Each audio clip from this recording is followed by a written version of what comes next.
Hello everyone, কেমন আছো তোমরা সবাই? আশা করছি ভীষণ ভালো আছো। আন্দামানের মিনি ব্লগে তোমাদের সবাইকে স্বাগত জানাই। আজকে আমি তোমাদেরকে ন্যাচারাল কোরাল ব্রিজ ঘুরে দেখাবো। অনেক বছর আগে, মানে অনেক অনেক বছর আগে, এই ন্যাচারাল কোরাল ব্রিজটা জলের তলায় ছিল। এত বড় জিনিসটা তখন জীবিত ছিল। এখন যেহেতু বে অফ বেঙ্গল থেকে ওপরে উঠে গেছে, তো জল না পেয়ে পেয়ে এটা কিন্তু মারা গেছে। এইখানে কিন্তু যাওয়ার নির্দিষ্ট কোনো টাইম নেই, জোয়ার ভাটার ওপর টাইমটা নির্ভর করে।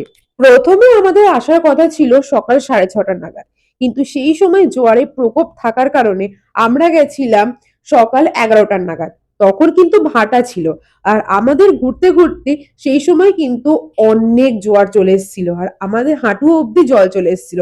এই একটু আগে যে সুরের মতো ওটা দেখলে, ওটা কিন্তু অ্যাকচুয়ালি জেলিফিশ, জেলিফিশের একটা পা। ভাবলেই অবাক লাগে যে এত বড় জিনিসটা জলের তলায় ছিল।